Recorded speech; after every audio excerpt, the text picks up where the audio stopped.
My husband's ex-wife weaponized my 15-year-old stepson to poison my unborn baby simply because my son's birth would reduce their multi-million-dollar inheritance by 33%. I am currently trembling in a safe house, clutching the toxicology report that proves they spiked my drink with veterinary drugs intended to force a miscarriage. I thought I was living a fairy tale in Connecticut, but I was actually sleeping under the same roof as my executioners. The woman I tried to befriend was orchestrating my demise. The boy I tried to mother was the delivery system, and the man I married was too weak to see that his family was trying to kill his new heir. When does greed stop being a sin and start being a death sentence? I had to choose between being a polite victim or a ruthless survivor. So I used every legal weapon I had to burn their entire world to the ground. Now, the mother is in jail, the son is in detention, and I am alone with a guilt that feels heavier than the child I am carrying. I took everything from them to ensure they could never hurt us again. But looking at the wreckage, I have to ask you all, Xiao Jing Hao Ling 2 hash is greater than did I turn into a monster to defeat one. My name is Rachel Sterling. I am 32 years old, currently serving as the creative director for a boutique branding agency in Manhattan. Though I have been on maternity leave for exactly 2 weeks, I live in Greenwich, Connecticut, in a colonial-style estate that costs more to heat in the winter than most people earn in a year. To the outside world, I am the woman who has it all. I have the career, the looks that require 2 hours of maintenance every morning, and Mark, a husband who looks at me as if I hung the moon. But if you look closer, past the freshly painted shutters and the impeccable landscaping that I supervise like a hawk, you will see the cracks.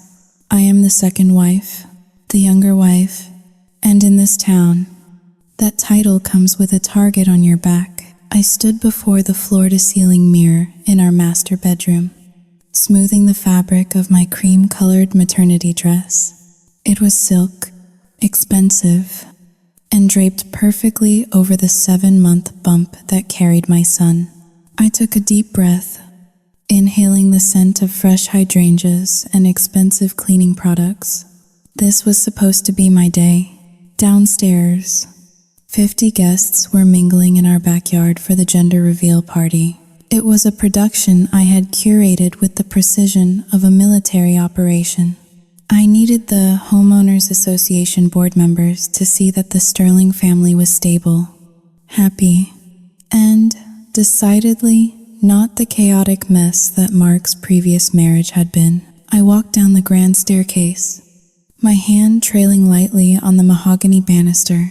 Through the French doors, I could see the party in full swing. The catering staff moved like silent ghosts, offering trays of lobster rolls and champagne. It looked perfect.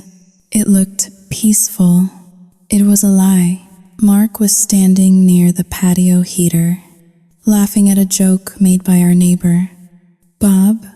Mark is 45, with a kind of soft, non-threatening handsomeness that makes people trust him instantly. He is a good man, perhaps too good. He hates conflict the way a cat hates water. He saw me approaching, and his face lit up. He reached out, pulling me into his side, his hand resting protectively on my stomach. "You look breathtaking," he whispered, kissing my temple. "Thank you, darling," I replied, my voice pitched perfectly for the guests nearby to hear. Inside my head, however, I was calculating. I was scanning the perimeter like a Secret Service agent. I was looking for Leo and Mia, my stepchildren. I found them near the dessert table. Leo, 15, was slouching in a way that threatened to ruin his spine, wearing a hoodie despite my explicit request for a collared shirt. Mia, 13, was tapping furiously on her phone, her face illuminated by the blue light, looking bored out of her mind. They were the visible remnants of Mark's past, the living, breathing receipts of a transaction that had ended years ago but was still costing us a fortune. I walked over to them, forcing a smile that made my cheeks ache. "Hey guys," I said, keeping my tone light. "Could you maybe put the phones away just for an hour? The cake cutting is coming up." Mia looked up.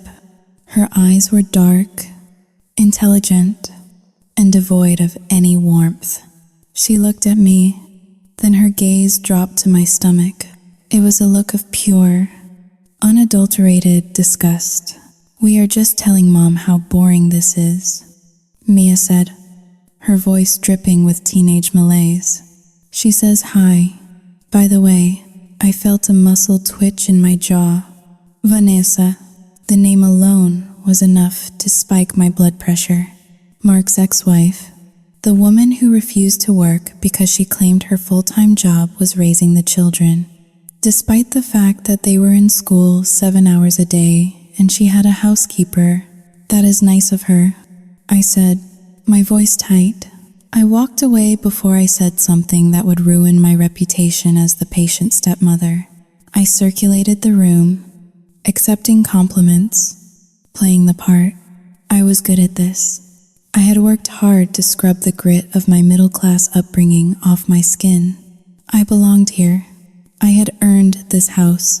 I had earned this life. Then, the atmosphere shifted. It was not a noise. It was a silence.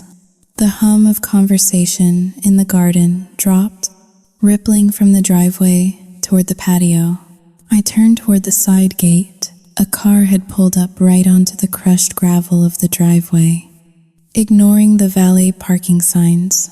It was a battered SUV that looked like an eyesore against the backdrop of Porsches and Teslas. The door opened, and Vanessa stepped out. She was wearing a dress that was too tight and a shade of red that was too aggressive for a garden party. She looked like a desperate plea for attention. She was not invited.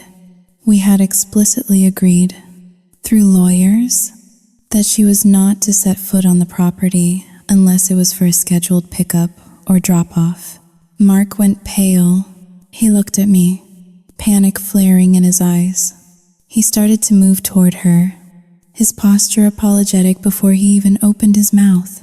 That was Mark's problem. He was always apologizing for things he did not do. Vanessa walked past him as if he were a piece of furniture. She headed straight for me. The guests parted like the Red Sea, their eyes wide, hungry for drama. This was the entertainment they had secretly hoped for. My heart hammered against my ribs, but I did not flinch. I stood my ground, placing one hand on my belly, a subconscious shield. Vanessa stopped inches from me. She smelled of cheap vanilla perfume and stale cigarettes.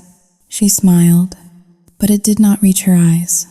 Her eyes were flat, dead things. "Congratulations, Rachel," she said loudly, performing for the audience. "Thank you, Vanessa," I replied, my voice ice cold. "This is a private event." She leaned in then, invading my personal space. She brought her lips close to my ear, intimate, like an old friend sharing a secret. "You think this baby is going to secure your spot?" she whispered. Her voice was a hiss, low and venomous. "You think this little bastard is going to get a share of the trust? Do not dream. I will burn this house to the ground before I let you take a dime from my children." She pulled back, winking at me. Then she turned to the crowd, waved cheerfully, and walked over to Leo and Mia. I watched her. I expected her to drag them away, to make a scene, but she did not. She just touched Leo's shoulder and smoothed Mia's hair. They leaned into her touch. They looked at her with adoration, and then all three of them turned to look at me. It was not just dislike anymore. It was a united front. a phalanx of hatred. Vanessa marched back to her car and drove off, leaving a cloud of exhaust fumes hanging over my expensive cheese platters. Mark rushed over to me, grabbing my arms. Rachel, honey, are you okay? I am so sorry. I do not know why she came. She is just... 萧玉静后, Ling. 2# is greater than she is having a hard time with the alimony adjustment. Ignore her. She is just crazy. I looked at my husband. He wanted to believe this was just a bitter ex-wife acting out because of money. He wanted to smooth it over, eat some cake, and pretend everything was fine. But I looked back at Leo and Mia. They were smiling. It was faint, barely there, but it was a smile of satisfaction. They were not embarrassed by their mother's behavior. They were emboldened by it. I realized then that the oil spill I had found on the kitchen floor last week was not an accident. The way Leo had left his skateboard at the top of the basement stairs 2 days ago was not just teenage negligence. Mark squeezed my hand, trying to ground me. Let us cut the cake. Rachel, come on, do not let her ruin this. I smiled at him. It was the hardest thing I had ever done.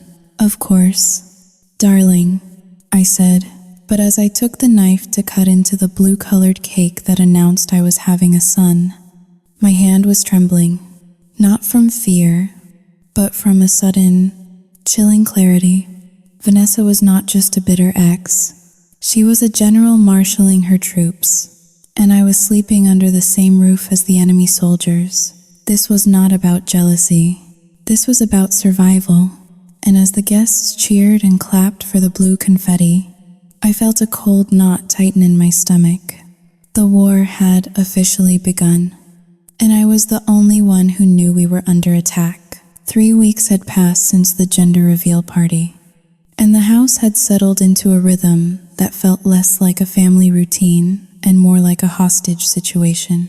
The silence in the hallways was heavy, charged with a static electricity that made the hair on my arms stand up whenever I walked past Leo or Mia. We were living in a beautiful 4,000 square foot Cold War. I woke up on a Tuesday morning with the sun streaming through the silk curtains, casting long, deceivingly warm shadows across the room. Mark had already left for the office.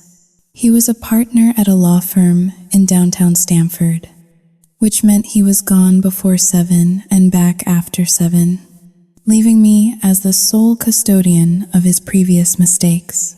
I sat up, groaning slightly as the weight of my pregnancy shifted. My back ached constantly now, a dull throb that served as a reminder of my vulnerability. I went downstairs to make tea. The house was quiet, too quiet. Leo and Mia were on spring break, which meant they were here, lurking in their rooms or, as I was about to discover, setting traps. I walked into the kitchen. It is a chef's kitchen, pristine and white, with an island large enough to land a small plane on. I was looking at the coffee maker, thinking about decaf, when my right foot hit something slick. It happened in slow motion. My heel slid forward with terrifying speed. My center of gravity, already compromised by the baby, pitched violently backward. My hands flailed, grasping at empty air. A scream tore from my throat, but it was strangled by sheer panic. I twisted my body instinctively, trying to land on my side rather than my back, trying to protect the life growing inside me. My hip collided hard with the edge of the island cabinetry. The pain was sharp and immediate, shooting down my leg.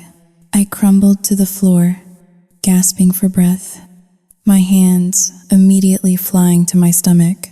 I lay there for a moment, my heart hammering against my ribs like a trapped bird. I waited for the cramping. I waited for the blood. When neither came, I slowly pushed myself up to a sitting position. That was when I saw it. A puddle of liquid gold spread across the polished marble floor. Olive oil, not just a few drops, but a significant spill, positioned exactly where one would step when entering the room from the hallway. I looked up. The bottle of expensive imported olive oil was sitting on the counter, uncapped. Saouding too. Oops. I turned my head. Mia was sitting at the breakfast nook, eating a bowl of cereal. She had not made a sound when I fell. She was watching me, her spoon hovering halfway to her mouth. Her expression was perfectly blank, a mask of innocent indifference. "Did you fall?" she asked. Her voice lacked any inflection of concern. I pulled myself up, gripping the counter, my hip throbbing. I looked at the oil, then at her. "You spilled this," I said. My voice was trembling, not from fear, but from a rage so hot it felt like it could melt the appliances. "You spilled this, and you left it there." "I did not see it," Mia said, shrugging. She put a spoonful of Cheerios into her mouth and crunched loudly. "I was making toast. It must have tipped over. You should be more careful." "Rachel, pregnant women are clumsy." Mom said, "Your center of balance is off." Mom said, the phrase that haunted this house. "This was not an accident." "Mia," I said, my voice dropping to a low, dangerous register. "You could have killed the baby." Mia rolled her eyes. "God, you are so dramatic. It is just oil. Do not be such a Karen." I wanted to scream. I wanted to shake her, but I knew that was exactly what she wanted. If I lost control, I became the villain. I took a deep breath, inhaling the scent of the spilled oil and the expensive lilies on the counter. "Clean it up," I said. "Now." She stared at me, challenging me. Then, slowly, she slid off the stool and grabbed a single paper towel. She threw it over the puddle, where it soaked up almost nothing. "There," she said. I realized then that this was not just teenage rebellion. This was calculated. She was testing the perimeter of my authority. That afternoon, the assault continued. I was carrying a basket of laundry down to the basement. As I approached the top of the stairs, I paused. Something felt wrong. The lighting was dim, but I saw a shadow across the top step. I reached out and flicked the switch. There, perfectly balanced on the edge of the first step, was Leo's skateboard. If I had not stopped, if I had taken that step with the laundry basket blocking my view, I would have stepped right onto the wheels. I would have tumbled down 12 hardwood stairs. At 7 months pregnant, that fall would have been fatal for the baby, and possibly for me. My hands shook so hard I had to set the basket down. This was malicious. This was attempted murder disguised as adolescent clutter. I marched to Leo's room. He was playing video games, wearing headphones, completely immersed in a violent digital world. I pulled the headphones off his head. "Hey," he yelled, spinning around. "What is your problem?" "Your skateboard," I hissed. It was at the top of the basement stairs. "So? I forgot it." "Chill out. You did not forget it. Leo, you placed it there." He laughed, a sound that was too old for his 15-year-old face. "You are paranoid. You know that?" Mom said the hormones make you crazy. You are imagining things. I stood there, looking at this boy I had tried to bond with for 3 years. I had bought him the latest consoles, tutored him in history, covered for him when he broke a window, and he looked at me now with pure contempt. "Give me your phone," I said, "and the controller. You are grounded. You cannot do that." He sneered. "You are not my mother." I am the adult in this house, and you just endangered my life. Hand them over." He threw the controller at the wall, cracking the plastic casing, but he handed over the phone. As I walked out with his electronics, I felt a hollow victory. I had taken his toys, but he had taken my sense of safety. When Mark came home that evening, the atmosphere was poisonous. I was waiting for him in the living room, ready to present my case. I had photos of the oil spill. I had the skateboard. I was ready to show him that his children were not just acting out. They were dangerous. But Mark walked in with a face like thunder. He did not kiss me hello. He tossed his briefcase onto the sofa and looked at me with disappointment radiating from his pores. "Vanessa called me," he said. Of course she did. I remained seated, my hand resting on my belly. "And what did Vanessa have to say?" I asked. "She says you cut off Mia's allowance and took Leo's phone because they left a mess in the kitchen. They did not just leave a mess." "Mark," I said, standing up. I winced as my bruised hip protested. Mia spilled oil right in the entryway and watched me fall. Leo left a skateboard at the top of the stairs. "They are trying to hurt me." Mark Sihil, rubbing his temples. He looked exhausted. A man caught between two fires and choosing to get burned by the one that heated his home less. "Rachel, honey, listen to yourself. They are kids. Kids are messy. They leave things around. To say they are trying to hurt you, that is, Saoyudzing Haoling. 2 hashes greater than that is a leap. Vanessa thinks you are projecting your stress onto them. She is worried you are becoming unstable. Unstable. The word hung in the air like a foul odor. "So you believe her?" I asked quietly. "You believe the woman who threatened me at our party over your wife?" "I am not taking sides," Mark said, deploying his favorite neutral phrase. "But you have to admit, you have been on edge. Maybe you are being a little hard on them. They are adjusting too.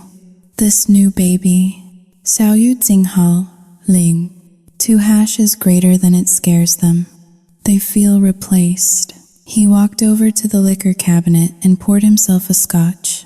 I watched him, realizing that Vanessa had already won this round. She had framed my survival instinct as hysteria. Later that night, I went downstairs to get a glass of water. I heard whispering in the mudroom. I paused in the hallway, pressing myself against the wall. It was Mark and Leo. "I know she is being difficult, buddy," Mark was saying, his voice hushed. "Just try to stay out of her way until the baby comes. She is going through a lot of changes." "I know, Dad, but I need money for the field trip lunch tomorrow." She cut me off. I heard the distinct rustle of cash. "Here is 100. Mark whispered. "Do not tell Rachel. Just Saoyudzing Haoling. 2 hashes greater than go easy on her." "Okay, thanks. Dad, you are the best." I stood in the dark, my hand over my mouth. It was not the money. Mark made plenty of money. It was the secrecy. It was the undermining. In that moment, Mark had formed a coalition with them. He had paid them off to tolerate me. He had validated their narrative that I was the unreasonable tyrant and they were the victims of my hormonal tyranny. I went back upstairs without the water. I lay in bed, listening to Mark come up the stairs, brush his teeth, and slide into bed beside me. He draped his arm over my waist, a gesture of habit rather than affection. I did not move. I stared at the ceiling, where the shadows danced in the moonlight. I realized then that I was entirely alone in this house. The enemy was not just at the gate. The enemy was sleeping in the room down the hall, and the person who was supposed to guard the castle was slipping them keys under the table. My hip throbbed in time with my heart. I closed my eyes, but I did not sleep.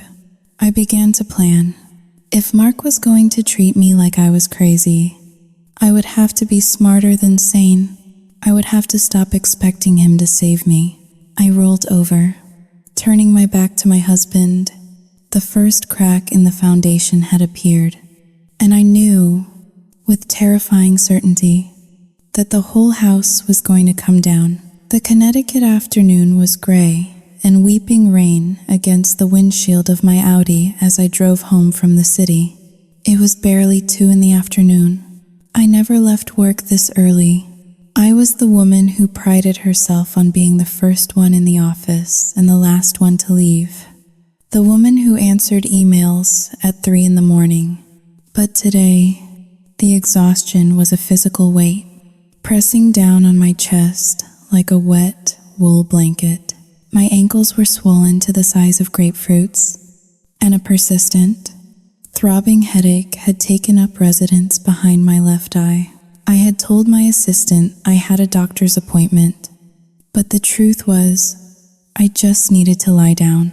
I needed to be in my sanctuary, away from the demands of clients who thought a logo redesign was a matter of life and death. I pulled into the driveway. The house loomed large and imposing in the drizzle, its white facade looking less like a home and more like a fortress. I noted that the garage door was closed. Mark was at work. Leo was at soccer practice. Mia, I assumed, it was at her piano lesson. The house should have been empty. I unlocked the front door and stepped into the foyer. The silence that usually greeted me was absent. Instead, a low hum of voices drifted down from the second floor. I froze, my hand still gripping the cold brass handle of the door. My first instinct was fear, an intruder. But then I recognized the cadence. It was not a stranger. It was the distinct, nasal quality of a voice I had come to loathe. Saluting Ho Ling. Dois Cardinal é maior que Vanessa. But Vanessa was not here. She was banned from the property. I slipped off my heels, leaving them on the rug to avoid the click-clack sound on the hardwood floors. I moved toward the stairs, my stockinged feet making no sound. The pain in my back was forgotten, replaced by a surge of adrenaline that sharpened my senses. As I ascended the stairs, the voice became clearer. It was coming from Mia's bedroom. The door was slightly ajar. It is simple math. Mia, you are smart. You are in honors math. Do the calculation. It was Vanessa. She was on speakerphone. I stopped just outside the door, pressing myself against the floral wallpaper of the hallway. My heart was hammering so hard I feared they might hear it through the wood. I know. Mom, Mia's voice replied. She sounded petulant, but also engaged, like a student eager to please a teacher. But Dad said the trust is locked. He said Grandpa set it up so we are all taken care of. Vanessa let out a sharp, derisive laugh. That sound chilled me more than the damp air outside. Your father is a naive fool. Honey, he thinks love pays the bills. Listen to me. Grandpa's trust is a fixed asset. It is a pie. Right now, that pie is cut into 2 slices. One for you, one for Leo. That is enough for Yale. For a down payment on a house in Westport. For a life where you never have to worry. I held my breath. I knew about the trust. Of course, Mark's father came from old steel money. He had set up a generation-skipping trust to avoid estate taxes. It was substantial, somewhere in the range of $4 million, to be distributed when the grandchildren turned 25. But then Vanessa continued, her voice dropping lower, becoming conspiratorial. When that thing is born, the pie gets cut into 3. Do you understand what that means? You lose 33% of your future. We are talking about hundreds of thousands of dollars. Mia, That money goes from your pocket straight into the pocket of Rachel's little brat. I felt the blood drain from my face. I had thought the hostility was about attention. I had thought it was about the fear of being replaced in their father's heart. I had been so stupid. I had been looking at this through the lens of a family drama, while Vanessa was playing a game of corporate liquidation. But it is not fair, Mia whined. It is not even a real person yet. Exactly, Vanessa said, seizing on the sentiment. It is an intruder. It is stealing from you before it even takes a breath. Rachel knows this. Why do you think she rushed to get pregnant? She is securing the bag. Mia, she is cash-strapping herself to the Sterling legacy. She does not care about you. She is stealing your inheritance to fund her retirement. The room spun. I had to grip the doorframe to steady myself. The accusation was so vile, so completely inverted from the truth, that it made me nauseous. I was the one who paid for the vacations. I was the one who put $50,000 of my own bonuses into their savings accounts last Christmas. So what do we do? Mia asked. Her voice was small, fearful. You do what you have to do to protect what is yours, Vanessa said smoothly. Stress is very bad for pregnancies, specifically geriatric ones like hers. High blood pressure, 少予警号令. Dose, accidents. 少予警号令. 2# is greater than things happen. If nature takes its course, the pie stays in 2 pieces. I clapped a hand over my mouth to stifle a gasp. This was not just greed. This was solicitation. She was encouraging her 13-year-old daughter to induce a miscarriage. Just then, I heard the sound of movement inside the room. Hold on. Mom, I have to pee. Do not hang up. Footsteps approached the door. I panicked. There was nowhere to hide. I quickly backed into the guest room across the hall, leaving the door cracked just a sliver. Mia walked out of her room, phone still on her bed, and headed toward the bathroom at the end of the hall. The moment the bathroom door clicked shut, I moved. It was reckless. It was insane. But I needed to know. I needed to see the face of the enemy. I slipped into Mia's room. It was a typical teenage girl's room.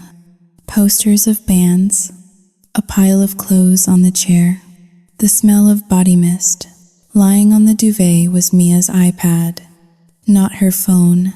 The phone call had ended or was on hold, but the iPad was glowing. I walked over to it.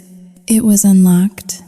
Mia, in her arrogance, had not bothered with the passcode inside her own house. It was open to a group chat app. The name of the group was the Sterling Squad. I scanned the members. Mark, Vanessa, Leo, Mia. I was not in it. My husband was in a group chat with his ex-wife and children. A digital living room where I was not welcome. I scrolled up. My fingers were trembling so violently I nearly dropped the device. The messages were a horror show. Vanessa, did you see the dress she wore to the party? Looked like a sausage casing. Put that on the list. Leo, she tried to talk to me about Minecraft today. Cringe. Mark, guys, be nice. She is trying. Vanessa, she is trying to replace me. Mark, and you are letting her. Mia, she made organic kale chips. I threw them in the trash. But then, I found the conversation from yesterday. The one that made my blood run cold. Vanessa, how is the parasite doing today? Any kicks? Mia, she says it is kicking. It is gross. I can see her stomach moving. Vanessa, just remember, every kick is a $sign leaving your bank account. The parasite is eating your future. And I put the skateboard where you said. She did not fall though. She saw it.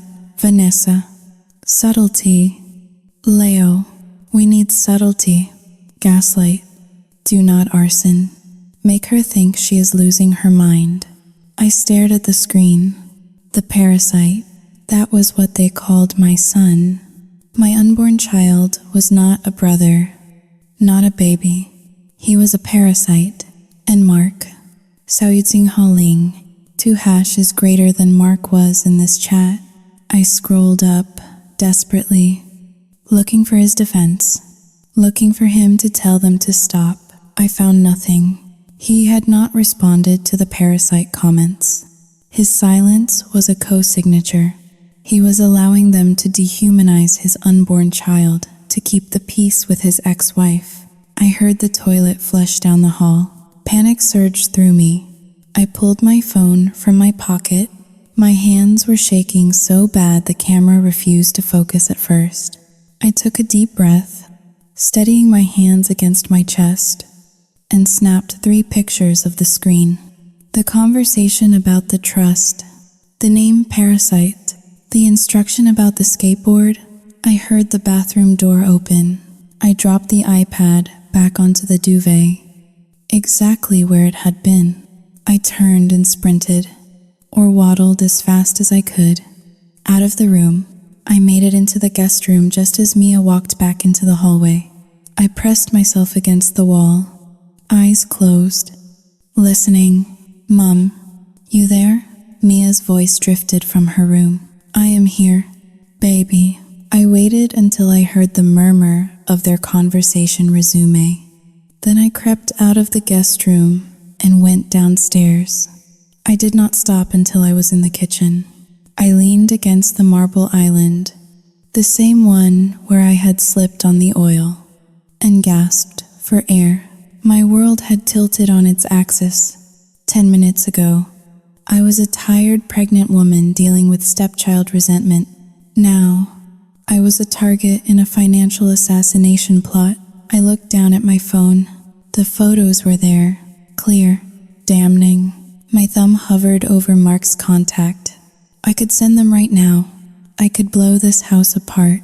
I could show him that his innocent kids and his struggling ex were conspiring to harm us. But then I stopped. I remembered Mark's face when he handed Leo the $100 bill. I am not taking sides. If I showed him this now, he would confront them. Vanessa would spin it. She would say it was a joke, dark humor to help the kids cope. She would say I was invading Mia's privacy by snooping on her iPad. She would turn the victimhood back on herself. And Mark, weak, conflict-averse Mark, might believe her, or worse, he might ask me to forgive them. No, this was not enough. I needed more. I needed to let them think they were winning. I needed them to get sloppy. I put the phone back in my pocket. I went to the refrigerator and pulled out a bottle of sparkling water. My hands were steady now. The fear had evaporated, burned away by the heat of a cold, hard realization. I was not just fighting for my marriage anymore. I was fighting for my son's life. The front door opened. "Rachel, I saw your car. You are home early?" It was Mark. He walked into the kitchen, smiling, oblivious. He looked at me. I looked at the water in my hand. "Are you okay? You look pale." I looked at my husband, the man who was in a group chat where his son was called a parasite, the man who let his ex-wife poison his children against me because it was easier than standing up to her. I smiled. It was a mask, perfectly constructed, crafted from years of boardroom negotiations. "I am fine, darling," I lead, my voice smooth as silk, just a little headache. "I am going to go rest." I walked past him, brushing his arm with my hand. I felt nothing. The love I had held for him an hour ago had curdled into something sour and unrecognizable. As I climbed the stairs, passing Mia's closed door, I made a silent vow to the baby kicking inside me. They want a war? I thought. Fine, I will show them what happens when you try to steal from a mother. I went into our bedroom and locked the door. I sat on the edge of the bed and looked at the photos again. Gaslight. Do not arson. Vanessa thought she was the screenwriter of this drama. She thought she was directing the scene.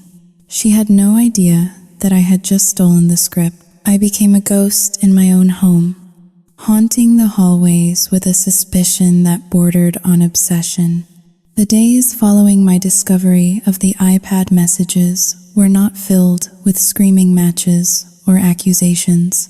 Instead, they were filled with the quiet, methodical installation of surveillance. If Vanessa wanted to play a spy game, I would upgrade the technology. I waited until Wednesday, when Mark was at the office and the children were at school, to install the cameras.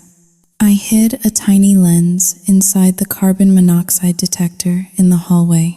I placed a teddy bear with a camera in its glass eye on the bookshelf in the nursery. I tucked a motion sensor device behind the decorative vase on the kitchen island. By noon, I had transformed the Sterling residence into a panopticon.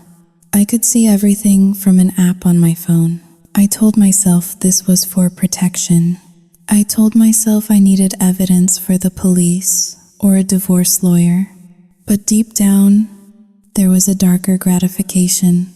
I was watching the rats in the maze. The house felt brittle, like dried leaves ready to crumble at the slightest touch. Mark, in his desperate attempt to glue the family fragments back together, insisted on a mandatory family dinner on Friday night.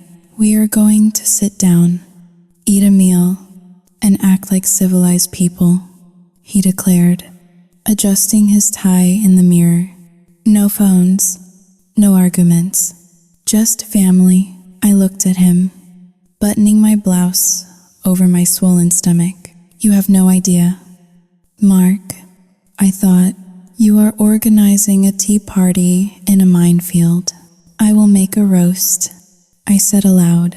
The dinner began with a silence so thick it felt suffocating.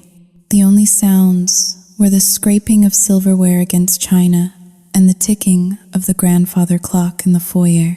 Leo ate with his head down, shoveling potatoes into his mouth as if speed would hasten his escape. Mia picked at her green beans, her eyes darting between Mark and me with a predatory gleam. So, Mark said, his voice too loud, too cheerful. I was thinking we could all go to the lake house next month. Maybe take the boat out before it gets too cold. I hate the lake, Mia said instantly. There are too many mosquitoes. It would be nice to get some fresh air. Mark persisted. Rachel needs the relaxation. Mia dropped her fork. It clattered loudly against the plate. Why does everything have to be about what Rachel needs? She asked. Her voice was not whining. It was sharp, probing. Mia, Mark warned. No, seriously. Dad, we have to change our schedule because Rachel is tired. We cannot make noise because Rachel has a headache. We are spending $5,000 on a crib for a baby that cannot even see color yet. But you would not let me get the new iPhone. It is not $5,000. Mia, I said, keeping my voice level. And it is for safety. Safety, she scoffed. You act like this baby is the Messiah. It is just a baby. Mom says you are spending Dad's money on the nursery just to lower the liquidity of the estate. The table went deadly silent. Mark dropped his napkin. That is enough. Mia, your mother should not be discussing finances with you. Why? Because it is true? Mia challenged, looking directly at me. You are just trying to secure the bag. Right, Rachel? You want to make sure there is nothing left for us. I felt the heat rising in my cheeks. The phrase secure the bag was verbatim from the text messages. She was reciting lines from a script Vanessa had written. I am trying to build a family. Mia, I said, my voice trembling slightly. Something you seem intent on destroying. Mia let out a cruel, short laugh. You are the one who destroyed our family. We were fine before you came along with your fake smile and your Botox. Mia, leave the table, Mark shouted. He slammed his hand down, rattling the wine glasses. Go to your room. Fine. Mia spat. She stood up so abruptly her chair screeched against the hardwood floor. I am glad to go. Looking at her makes me sick, anyway. She turned and stomped toward the kitchen doorway. Passing behind my chair, I stood up as well, instinctively wanting to clear the plates, to do something with my shaking hands. As I rose, turning slightly to stack Mark's plate on mine, Mia was right behind me. It happened in a blur, but my mind replayed it in ultra-high definition later. Mia did not just walk past. She lunged. She threw her weight to the left, dropping her shoulder. Her elbow, bony and sharp, drove hard into the side of my protruding stomach. It was not a brush. It was a blow. The pain was immediate and blinding. A white-hot spike that shot through my uterus and seized my breath. It felt like being punched in the gut, but 1,000 times worse, because the target was so vulnerable. I gasped, dropping the plates. The china shattered on the floor with a crash that sounded like a gunshot. My reaction was primal. It bypassed my brain entirely. It was the reaction of a wounded animal protecting its young. My right hand whipped out. The slap connected with Mia's cheek with a sickening, fleshy crack. Mia screamed. It was a high, piercing shriek that sounded more theatrical than pained. But the red mark blooming on her pale skin was real.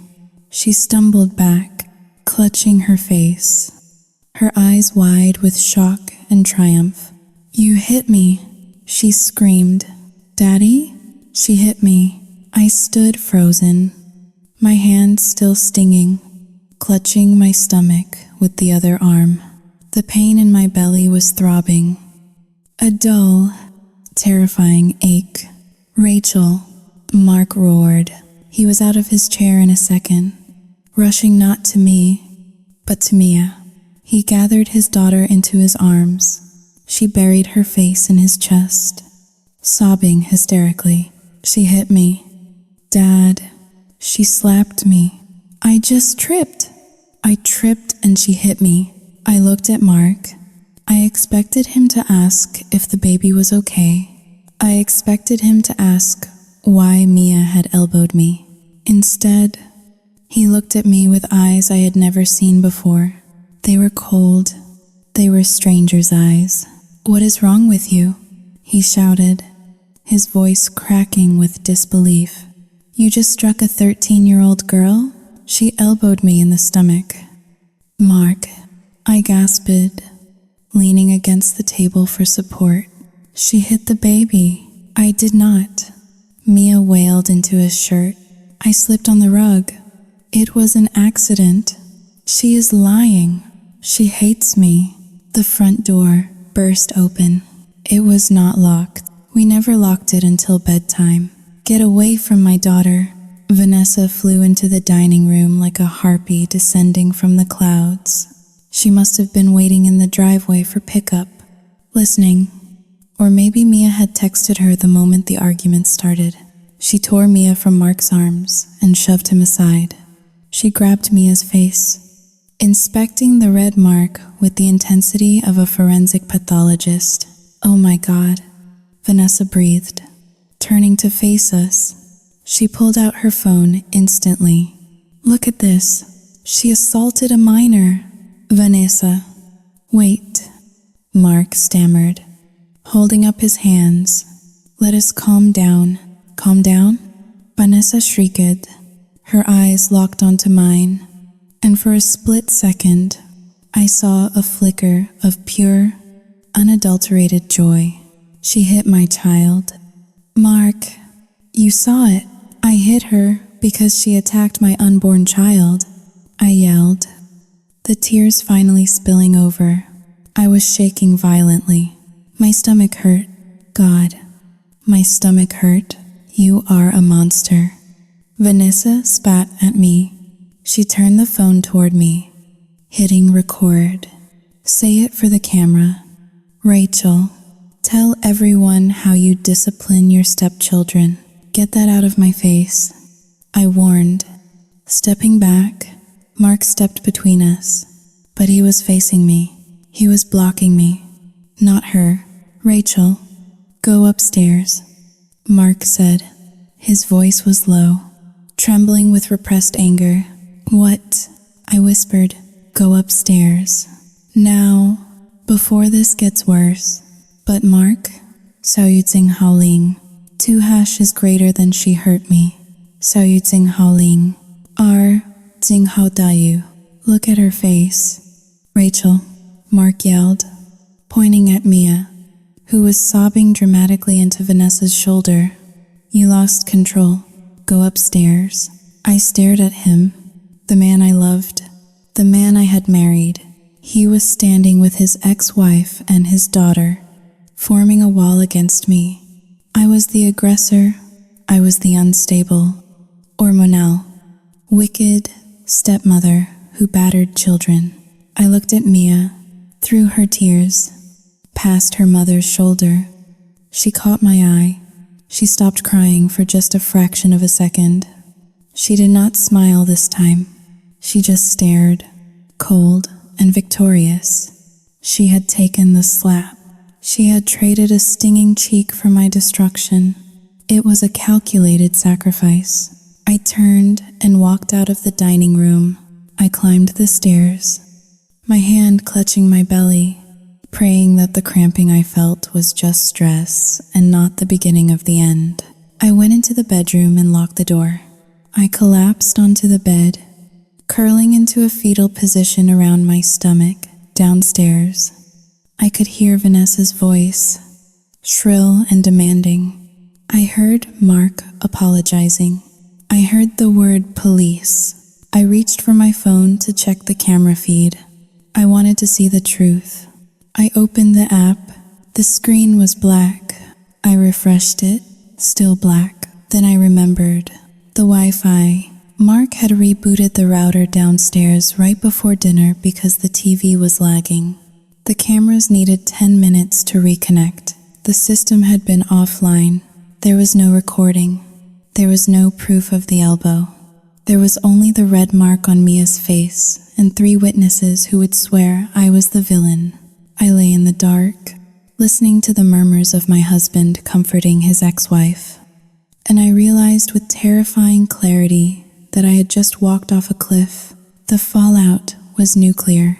By 10 o'clock the next morning, the video was everywhere. It was a 20-second clip, expertly edited. It started with the sound of the slap, a sharp, violent crack that echoed sickeningly, and then cut to Mia sobbing, her cheek blazing red, while I stood over her, looking disheveled and enraged. Vanessa had captioned it simply, "This is what happens when you trust a stepmother with your babies. My heart is broken." It had been shared 400 times on the local community page alone. The comments were a cesspool of vitriol. Monster. Abuser. Call Child Protective Services immediately. She should be in jail. I sat in the nursery, the only room in the house that felt somewhat safe, staring at my phone until the screen blurred. My hands were shaking so badly I could barely hold the device. Mark had slept in the guest room. He had left for work before I woke up, leaving a note on the kitchen counter that read, "We need to talk. Do not contact the kids." My phone rang. It was Mark's mother, Eleanor. I hesitated. Eleanor was a woman who wielded guilt like a scalpel. But if I did not answer, she would call Mark. And Mark was already drowning. "Hello, Eleanor," I said, my voice raspy. "How could you?" she began, skipping the pleasantries. Her voice was icy. trembling with indignation. The Sterlings have lived in this county for 50 years.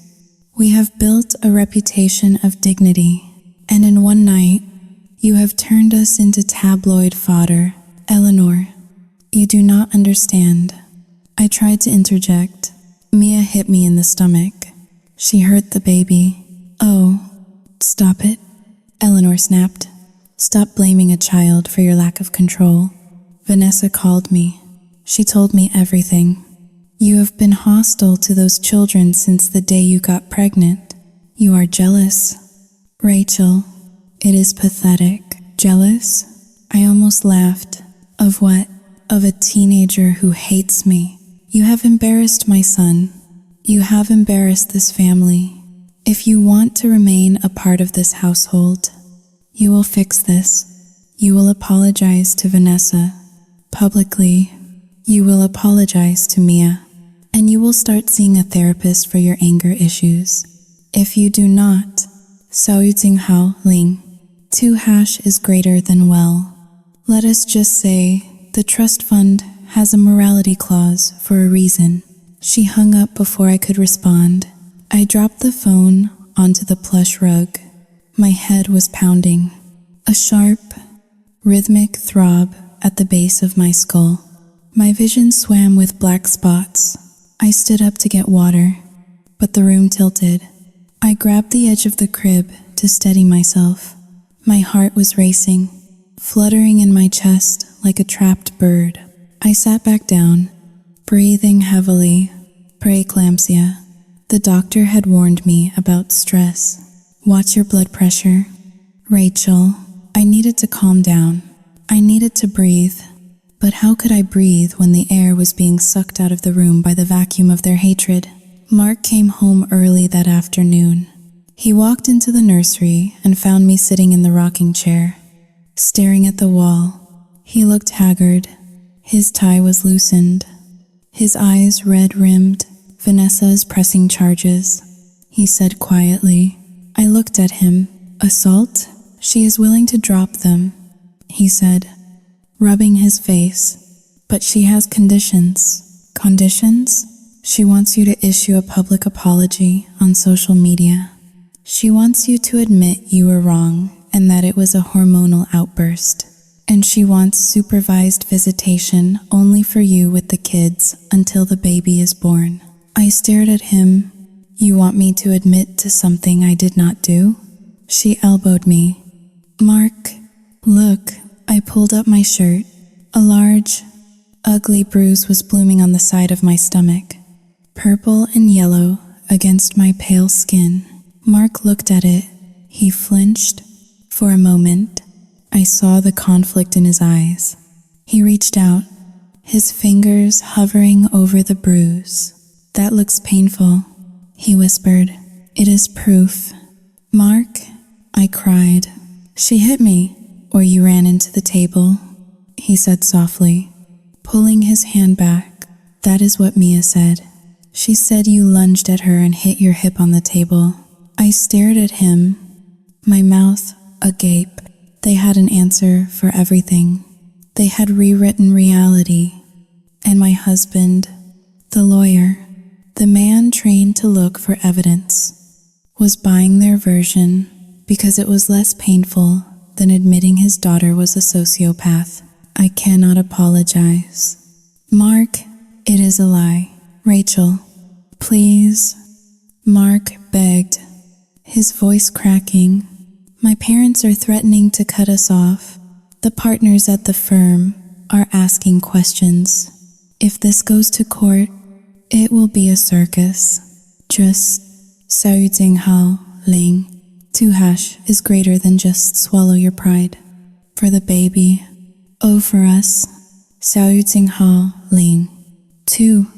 For us. I looked at this man, kneeling before me, begging me to sacrifice my dignity to save his comfort. And in that moment, something inside me snapped. It was a quiet snap, like a dry twig breaking in a winter forest. The Rachel who wanted to be the perfect wife died in that rocking chair. The Rachel who wanted to please the in-laws, who wanted to be the cool stepmom, who wanted to keep the peace. 邵玉静号令, 2 hashes greater than she was gone. In her place, something cold and hard began to form. A diamond forged under extreme pressure. Okay, I said. My voice was eerily calm. Okay? Mark looked up. Hopeful. I will apologize. I will do whatever Vanessa wants.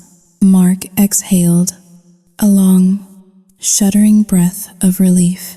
Thank you. Oh God. Thank you. Rachel, you are doing the right thing. He hugged me. I let him. I felt like I was hugging a stranger. Later that evening, I sat at my laptop. Mark watched over my shoulder as I typed the post. I want to publicly apologize to my stepdaughter, Mia, and her mother, Vanessa. My behavior yesterday was unacceptable. The stress of my pregnancy caused a lapse in judgment, and I reacted poorly to an accident. I love my family, and I am committed to earning back their trust. It was the perfect confession. It was humble. It was pathetic. 邵玉静号令. Dve.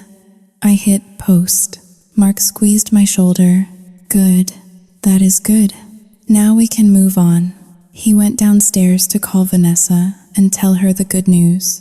I sat there, staring at the screen as the likes and comments started rolling in. So brave of you to admit it. Glad you are getting help. Poor Mia. I closed the laptop. I walked over to the window and looked out at the dark driveway. I touched the bruise on my stomach. Move on? I thought, no. Mark, we are not moving on. We are just getting started. I picked up my phone. I opened a secure browser, one that left no history. I typed in the name of a private investigator I had used once for a difficult copyright case at work. A man who found dirt that did not exist. Then I opened my banking app. I transferred $50,000 from our joint savings into a private account Mark did not know about. It was my money, from my bonuses, but I had always kept it in the joint account as a sign of trust. Trust was dead. Cash was king. I walked into the bathroom and looked at myself in the mirror. My face was pale, my eyes dark with exhaustion, but there was a fire burning behind them now. A cold, blue flame. They wanted a villain? Fine, I would give them a villain, but I would not be the kind that screams and slaps. I would be the kind that smiles while she burns your house down. I went back into the bedroom. Mark was coming up the stairs, looking lighter, happier. She agreed to drop the charges. He said, beaming, she is even coming over tomorrow to bring some of her homemade lasagna, a peace offering. I smiled at him. It was a dazzling smile. That sounds lovely. Mark, I cannot wait to see her. I lay down in bed, listening to the wind howl outside. Tomorrow, Vanessa would come into my house. She would bring her poison, disguised as pasta. She would think she had won. She would think I was broken, submissive, defeated. Let her think that, because while she was celebrating her victory, I would be sharpening my knife. The following evening, the atmosphere in the house was surreal. It felt less like a family dinner and more like a staged play where everyone had memorized their lines but hated the casting. Vanessa arrived at 6, sharp, carrying a large ceramic dish covered in foil. She wore a soft pastel cardigan and minimal makeup, presenting the image of the benevolent matriarch coming to aid the faltering stepmother. Mark greeted her at the door with a hug that lingered a second too long. Thank you for coming, Van. It means a lot. Anytime. Mark, we are family. After all, she cooed, her eyes scanning the hallway until they landed on me. I stood by the staircase, wearing a loose maternity blouse. My hands clasped in front of me. I forced the corners of my mouth up. "Hello, Vanessa. Thank you for the food." She walked over to me, and for a moment, I thought she might hug me. Instead, she patted my arm, a gesture so patronizing it made my skin crawl. "We just want you to be healthy, Rachel. For the baby, stress is a killer." We moved into the dining room. The lasagna smelled rich and garlicky, filling the space with a scent that should have been comforting, but instead turned my stomach. Leo and Mia were already seated. They did not look at me. They were scrolling on their phones, occasionally whispering to each other. Mark served the food. He was manic in his attempt to keep the conversation flowing, talking about the weather, the local football team, anything to avoid the elephant in the room. "This is delicious." "Fun," Mark said, taking a large bite, "just like you used to make." Vanessa smiled, preening, "Well, I know how much you miss home-cooked meals." Rachel is so busy with her career. I picked up my food, moving the layers of pasta around my plate. I was not hungry. My intuition was screaming at me, a high-pitched alarm in the back of my mind. After dinner, Vanessa insisted on cleaning up. "You rest, Rachel. You look peaked." I went into the living room and sat on the sofa. Mark followed Vanessa into the kitchen. I could hear them laughing. It was a sound from a past life, a life where they were happy and I did not exist. Leo walked past me, heading toward the kitchen. He paused at the doorway, looked back at me, and then slipped inside. I pulled out my phone. The cameras were back online. I had double-checked the Wi-Fi connection 3 times before they arrived. I opened the app and selected the kitchen feed. The view was grainy, but clear enough. Vanessa was at the sink. Mark was drying dishes. Leo was leaning against the counter, near the blender where I kept my nightly pregnancy smoothie ingredients. I watched as Vanessa dried her hands and turned to Leo. She reached into the pocket of her cardigan. My breath hitched. She pulled out a small, brown glass bottle. It looked like an essential oil vial or a medicine dropper. She slipped it into Leo's hand. Her lips moved. I zoomed in on the screen, trying to read them, just a little, to help her sleep. Mark was turned away, putting plates in the cupboard. He saw nothing. Leo looked at the bottle, then at the blender. He hesitated. I watched, frozen in horror, as Vanessa reached out and touched his cheek. She smiled, a soft, encouraging smile, the kind of smile a mother gives a son before a big game. Leo nodded. He uncapped the bottle and tipped it over the blender pitcher, which contained the almond milk and spinach I had prepped earlier. He gave it 3 hard shakes. Then he capped the bottle and shoved it into his jeans pocket. My heart stopped. Mark turned around. Leo grabbed an apple from the bowl and took a bite. Acting casual, I closed the app. My hands were ice cold. 5 minutes later, Mark came into the living room carrying a tall glass of green smoothie.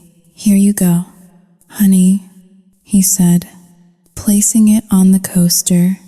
"Vanessa made it for you. She said you need the iron." I looked at the glass.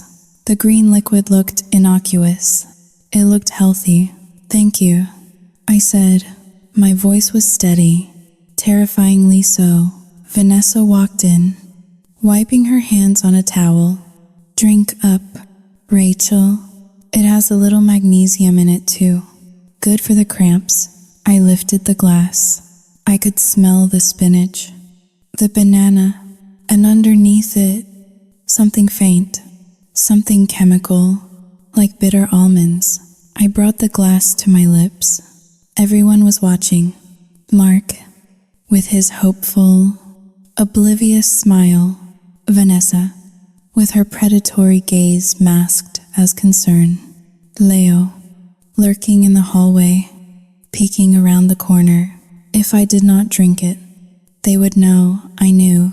If I accused them now, without analysis, they would call me paranoid again. Vanessa would say it was just magnesium.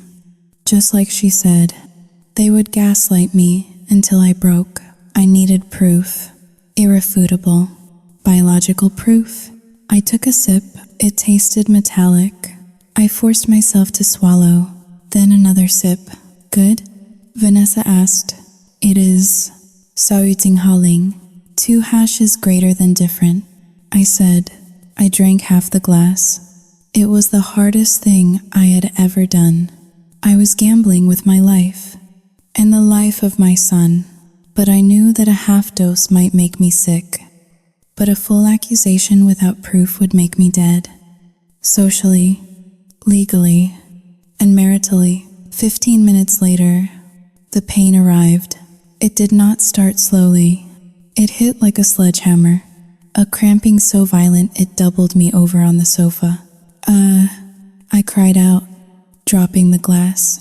It shattered on the floor, green sludge splattering the white rug. Rachel, Mark shouted. My stomach seized. It felt like a vice was crushing my uterus. Sweat popped out on my forehead instantly. Mark, it hurts. Something is wrong, I screamed. Vanessa stood up, looking alarmed. Oh my God, is it the baby? Call 911, Mark yelled, scrambling for his phone. I looked at Vanessa. She was acting panicked, but her eyes were alert. She was watching the show she had directed. The cramps intensified. I felt a wetness between my legs. Saoyuting 2 hashes greater than blood. No, no, no, I sobbed. Not my baby. Please. God, not my baby. The world began to narrow. The pain was all-consuming. I could hear Mark shouting instructions to the operator. I could see Leo standing in the doorway, his face pale, looking terrified. Perhaps the reality of what he had done was finally hitting him. Vanessa moved closer to me. She knelt down, grabbing my hand. Breathe. Rachel, just breathe. It is going to be okay. I yanked my hand away. Do not touch me, I hissed. She leaned in close, pretending to wipe sweat from my brow. Maybe you just were not meant to be a mother, she whispered. Darkness began to creep into the edges of my vision. The room spun. The sirens wailed in the distance, getting louder. As I was loaded onto the stretcher, clutching my stomach, I saw Mark weeping. I saw Vanessa hugging Leo and Mia. I closed my eyes. I let the darkness take me. But before I went under, I held on to one thought. One singular, burning ember of hate. You missed, because I could still feel the flutter, faint, terrified. But there, my son was fighting, and if he lived, I would burn their world to ash. The hospital lights were blinding, a harsh, fluorescent white that seared my retinas as I fluttered my eyes open. The air smelled of antiseptic and cold steel. I was alive. My hand flew instinctively to my stomach. It was still there. The mound was still firm. Miss Sterling? A doctor stood over me. He was young, with kind eyes behind wire-rimmed glasses. My baby? I croaked. My throat felt like it had been scrubbed with sandpaper. He is stable, the doctor said, and the relief that washed over me was so profound I almost wept. We managed to stop the contractions. You are dilated 2 centimeters, but if you stay on bed rest, we can keep him in. He paused, looking down at his clipboard. His expression shifted from professional to grave. However, Rachel, Saoyuting Ling, 2 hashes greater than we need to talk about your blood work. I tried to sit up, wincing as the IV line tugged at my arm. What is it? We found high concentrations of castor oil and a synthetic compound often used in veterinary laxatives in your system. It is called misoprostol. It is sometimes used to induce labor, or Saoyuting 2-hash is greater than in higher doses. Abortion. The room went silent. The hum of the machines seemed to amplify. I looked at the doctor, castor oil, and misoprostol, the cocktail, the magnesium Vanessa had put in the smoothie. Did you take anything? The doctor asked gently. Any herbal supplements? Anything not prescribed? I shook my head slowly. No. Then, Rachel, Saoyuting 2-hash is greater than we have to consider how this got into your body. This was not accidental ingestion. This was a significant dose. I closed my eyes. The image of Leo shaking the bottle into the blender played in my mind. The image of Vanessa whispering to him, "Is my husband here?" I asked. "He is in the waiting room. He has been pacing for 3 hours. Should I call him in?" "No," I said. The word was sharp. The doctor looked surprised. "I need you to do something for me first," I said, my voice gaining strength. "I need you to document those findings. The toxicology report. I need it printed. And I need you to call the police." "The police?" I looked him dead in the eye. "I was poisoned, doctor, by my family." 20 minutes later, 2 officers stood by my bed. I gave my statement. I told them about the smoothie. I told them about the threats. I told them about the trust fund. They took notes, their faces impassive but serious. When they left, I finally allowed Mark to enter. He looked wrecked. His shirt was wrinkled, his eyes swollen. He rushed to the bedside, reaching for my hand. "Oh, God. Rachel, they said you are okay. They said the baby is okay." I was so scared. I pulled my hand away. He froze. "Rachel, where are they?" I asked. Saoyuting 2-hash is greater than who? Vanessa, Leo, Mia, they are. Saoyuting 2-hash is greater than they are in the lobby. They wanted to make sure you were all right. Vanessa is really worried. Rachel, she has been crying.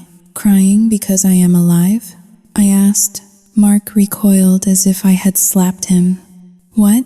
What are you saying? This was a medical emergency. You had a reaction to something. I had a reaction to poison. Mark, I reached for the toxicology report lying on the bedside table and threw it at him. The papers fluttered onto his lap. Saoyuting 2-hash is greater than. Read it. He picked up the papers. His eyes scanned the medical jargon. He frowned. Castor oil? Misoprostol? I do not understand. Vanessa put it in the smoothie. Mark. She gave the bottle to Leo. Leo put it in the blender. I watched them do it. That is insane. Mark stood up, the papers crumpling in his fist. You are accusing my son of poisoning you? He is 15 years old. He is a pawn. Mark, and Vanessa is the queen. And you, Saoyuting 2-hash is greater than you are the board they are playing on. Stop it, Mark shouted. His face was red. Just stop it. You are traumatized. You are looking for someone to blame. Vanessa made that smoothie to help you. I looked at my husband. I looked at the man I had promised to love and cherish, and I realized that his denial was a fortress. No amount of truth would breach it, because to believe me meant accepting that his entire life was a lie. It meant accepting that his son was a criminal and his ex-wife was a monster. He was too weak to carry that weight. Get out, I said. Saoyuting 2 Raute ist größer als Rachel. Saoyuting Jinghao Dayu. Get out, I screamed. I do not want you here. I do not want any of you here. The door opened. A nurse peeked in, looking alarmed. Sir, you need to lower your voice or leave. I am leaving, Mark said. He looked at me with a mixture of pity and anger. I am going to take the kids home. When you are ready to stop this, Xiao Jing Hao Ling, 2# is greater than this madness. Call me. He walked out. I waited until the door clicked shut. Then I grabbed my phone. I dialed a number I had not called in years. Xiao Jing Hao Ling. Dois Cardinal. MIR Dad. Rachel? Is everything okay? It is 3 in the morning. I need you to come get me. Dad, bring Mom, and bring the car service. I am at Greenwich Hospital. What happened? I am leaving Mark. And I think Xiao Jing Hao Ling, 2# is greater than I think they tried to kill the baby. There was a silence on the other end.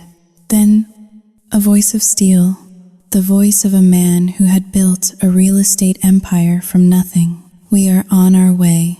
Do not say another word to anyone until we get there. Xiao Jing Hao Ling. 2. I hung up. I lay back against the pillows. I was alone in a sterile room, connected to machines, with a husband who thought I was crazy and a step-family that wanted me dead.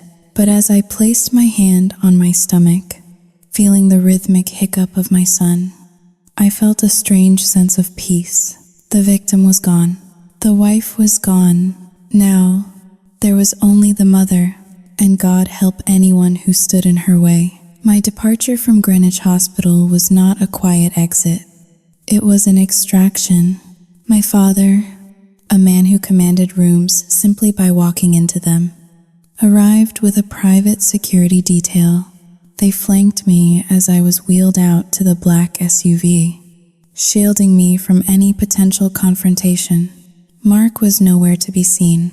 He had likely taken his brood home to comfort them, oblivious to the legal tsunami that was about to hit the Connecticut coastline. I spent the next 3 days at my parents' estate in the Hamptons. It was a fortress of glass and steel overlooking the ocean, a stark contrast to the colonial prison I had just escaped. I lay in a guest room that smelled of lavender and sea salt. My phone turned off, while my mother fed me bone broth and my father met with lawyers in the study. But silence is not stillness. While I rested, the world outside was erupting. Mark had returned to an empty house.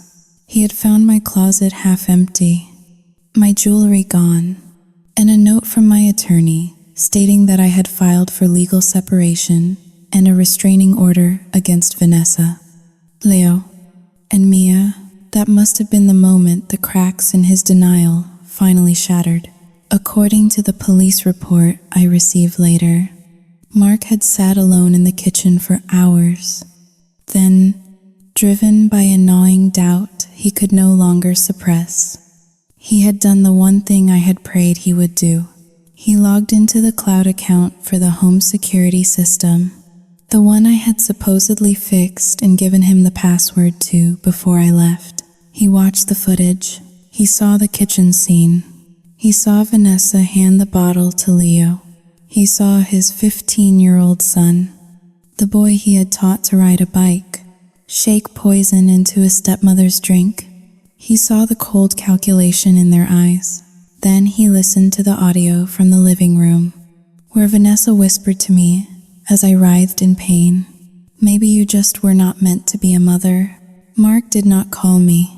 He did not call his parents. He called the Greenwich Police Department. The arrest happened on a Tuesday morning. It was the kind of spectacle that wealthy neighborhoods pretend to abhor but secretly relish. Vanessa was at her rental home, likely celebrating her victory with a mimosa. The police arrived with a warrant for attempted assault, reckless endangerment, and conspiracy. They also had a warrant for Leo to be taken into juvenile custody. The video of Vanessa being let out in handcuffs looking disheveled and shrieking about her rights, was captured by a neighbor and uploaded to Twitter. It went viral within hours. Hashtag WickedExWife, hashtag poisoning plot, hashtag Greenwich scandal. The court of public opinion, which had condemned me as a child abuser just days ago, pivoted with dizzying speed. The narrative flipped. I was no longer the evil stepmother. I was the survivor of a gothic horror story. The comments section became a bloodbath for the Sterling family name. Oh my God, I saw the video of the son putting stuff in the blender. That kid is a psycho. The mom is the mastermind. Lock her up. I feel so bad for Rachel. We all judged her. Then came the fallout for the children. The private school Leo and Mia attended, an institution that prided itself on prestige and discretion, issued an immediate expulsion notice for Leo and a suspension for Mia pending investigation. The Parents Association, which Vanessa had once chaired, removed her name from the website faster than one could say scandal. But the real explosion happened when Vanessa, out on bail, decided to double down. Desperate, cornered, and stripped of her mask, she drove to my parents' house in the Hamptons. She did not know I was there. She thought I was hiding at a hotel. She came to scream at my parents, to demand they make me drop the charges. She rammed her SUV into the wrought iron gates of my father's estate. I watched from the balcony, wrapped in a cashmere blanket. Vanessa got out of the car, looking like a banshee. She was screaming incoherently, throwing rocks at the security camera. You stole my life. You stole my husband. You think you can take my children? I will kill you. It was a performance of pure, unadulterated madness, and it was all recorded. The police arrived within 10 minutes. This time, there was no bail. Violation of a restraining order, destruction of property, making terroristic threats. As they shoved her into the squad car, she looked up and saw me on the balcony. Our eyes locked. She did not look angry anymore. She looked terrified. She looked like a woman who realized she had played a game of chess against a grandmaster and had lost her queen, her knights, and her king. I did not smile. I did not wave. I simply turned around and walked back inside, closing the glass door behind me. The silence in the room was heavy, but it was clean. The air was scrubbed of lies. My father walked in, holding a tablet. Mark is on the phone. He said, he wants to talk to you. I looked at the tablet. Tell him to talk to my lawyer. I said, but Rachel, Sao Yiting howling. Tuhash is greater than he is sobbing. He says he is sorry. He says he had no idea. I know. Dad, that is the problem. A man who has no idea what is happening in his own home is not a husband. He is a liability. I touched my stomach. The baby kicked a strong, assertive thud against my ribs. I am not talking to him. Dad, not yet. Let him sit in the ruins of the house he let them build.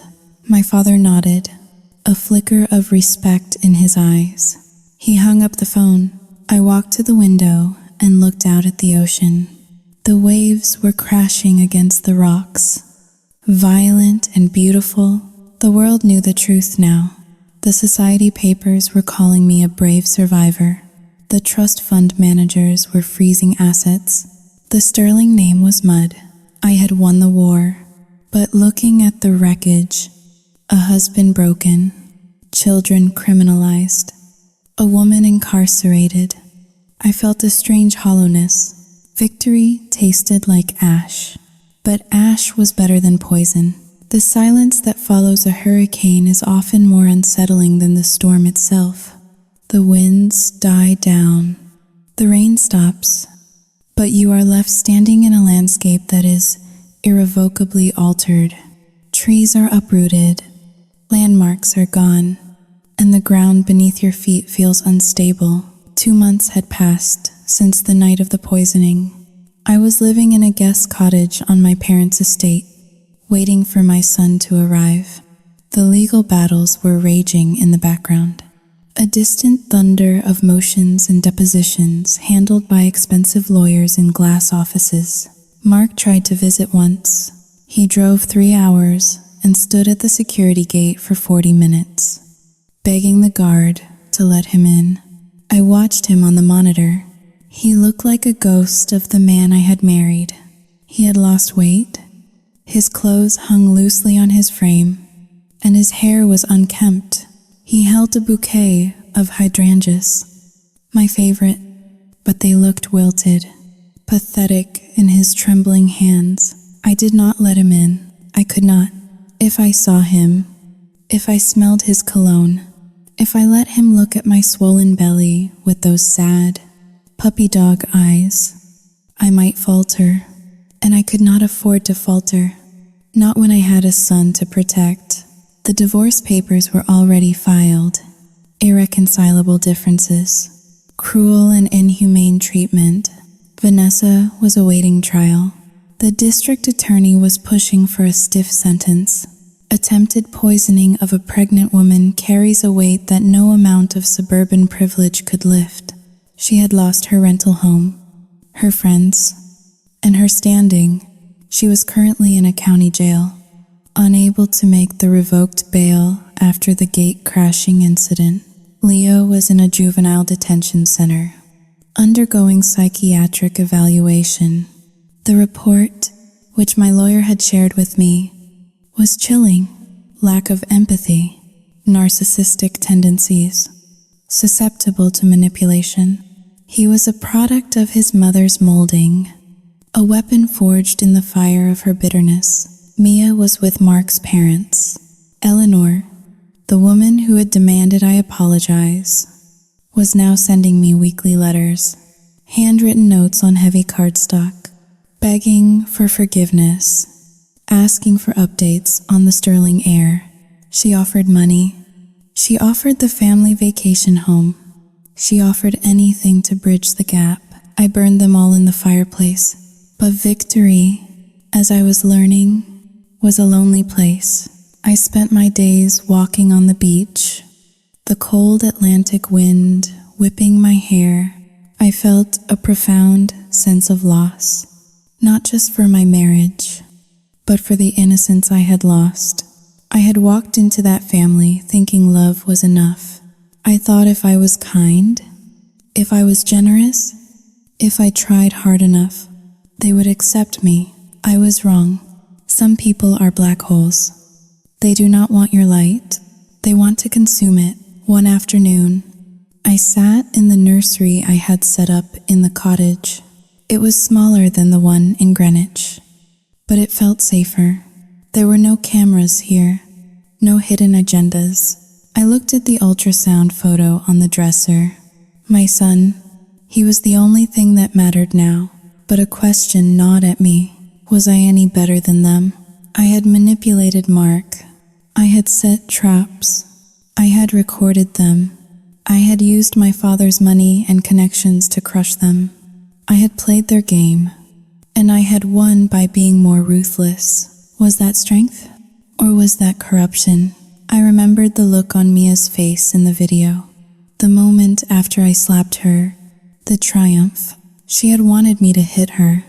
She had wanted me to become the villain. In a way, she had succeeded.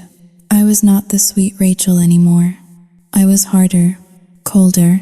I looked at the world with suspicious eyes. When the housekeeper brought me tea, I checked the color. When a package arrived, I hesitated to open it.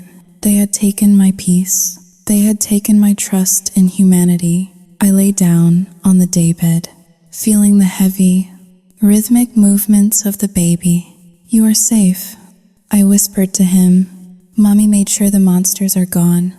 But as the sun set, casting long shadows across the room, I wondered if the monsters were truly gone. or if I had just invited a different kind of monster into my soul. The monster of vengeance. My phone buzzed. It was a text from my lawyer. Vanessa is offering a plea deal. She will plead guilty to reckless endangerment if we drop the conspiracy charge against Leo. She wants to save the kid. I stared at the screen. Vanessa, the woman who called my son a parasite, was trying to fall on her sword for her son. Even monsters have maternal instincts. I thought about Leo, 15 years old, a boy who liked Minecraft and skateboarding before he was radicalized by his mother's greed. If he went down for conspiracy, his life was over. He would be a felon before he could vote.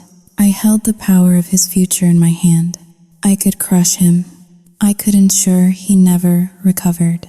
Xiao Yu Jing Hao Ling, 2, or Xiao Yu Jing Hao Ling, R, Jing Hao Da Yu. I typed a reply, no deal. We proceed to trial. I put the phone down. Mercy is for the innocent. Leo knew what was in that bottle. He knew what it would do. He made a choice. Now, he had to live with it. I closed my eyes, and for the first time in months, I slept without dreaming of green smoothies and shattered glass. The aftermath was a desolate landscape. Yes, but it was mine, and I would rebuild on it, brick by brick. A fortress that no one would ever breach again. My son was born on a Tuesday, during a snowstorm that blanketed New York in white silence. I named him Julian. He had my eyes, but he had Mark's chin. A cruel biological joke. A reminder that you can divorce a man, but you cannot edit his DNA out of your child. The birth was uncomplicated. A stark contrast to the pregnancy. When they placed him on my chest, warm and crying, I felt the final shackle break. I was no longer Rachel, the stepmother, or Rachel the victim, or Rachel the avenger. I was just Rachel, Julian's mother. 2 weeks later, the lawyers gathered in the conference room of my father's office for the final reading of the amended trust. Mark was there. He looked older, grayer. He sat at the far end of the mahogany table, flanked by his parents. Eleanor and Robert. Vanessa was not there. She was awaiting sentencing in a cell. Leo was in a juvenile facility. Mia was sitting next to Eleanor, looking small and terrified. She wore a modest dress, her hair pulled back, stripped of the arrogance that had defined her. The lawyer, a sharp man named Mr. Sterling, no relation, ironically, cleared his throat as per the instructions of Mr. Robert Sterling Sr., and in light of recent criminal proceedings, the terms of the Sterling Family Trust have been activated under the Morality and Conduct Clause. Eleanor gripped her husband's hand. Mia looked down at her lap.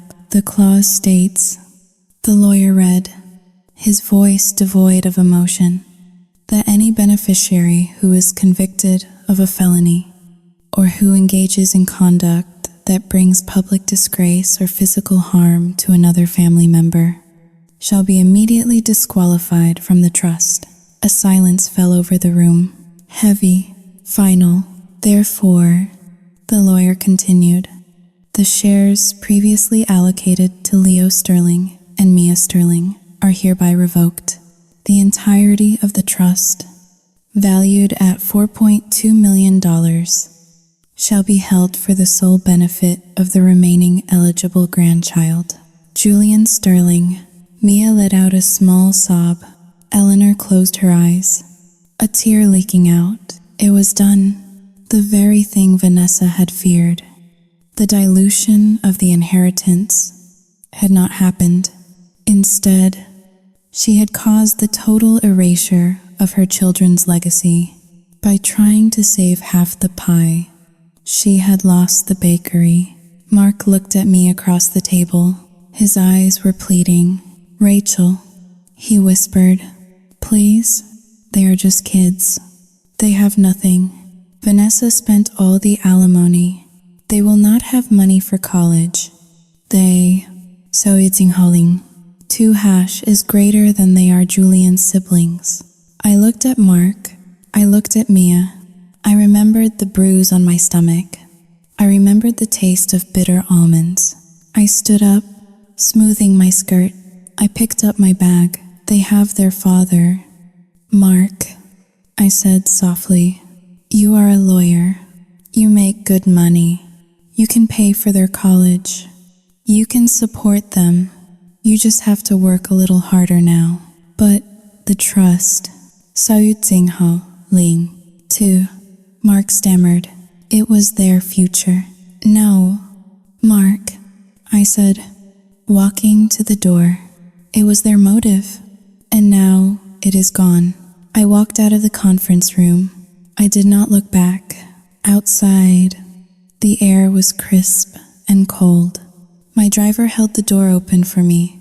I slid into the back seat where Julian was sleeping in his car seat. I looked at my son.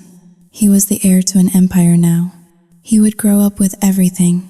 Private schools, horses, travel, security.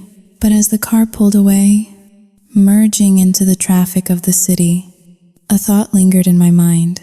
I had destroyed them. I had taken everything. I had ensured that Vanessa would rot in jail and her children would struggle. It was justice, legally speaking, but was it right? I looked at my reflection in the window. The woman staring back was beautiful, wealthy, and powerful, but there was something in her eyes, a hardness that had not been there a year ago.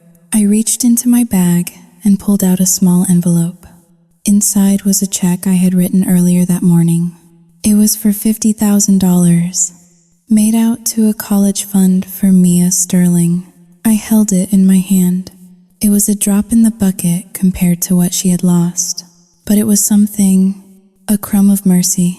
I looked at the check, then I looked at the passing city. I tore the check in half, then I tore it again, and again, until it was just confetti in my hand. No, I thought, mercy is for those who ask for forgiveness. Mia never apologized. She only cried because she got caught. I rolled down the window and let the pieces of paper fly out into the wind. They swirled in the wake of the car, disappearing into the gray slush of the street. I rolled the window up. I turned to my son and smiled. We are going home. Julian, I whispered, just you and me. The car sped up, leaving the Sterlings, their broken trust, and their shattered lives in the rearview mirror. I did not check it. I only looked forward, because in the end, the only thing that matters is survival. And I had survived.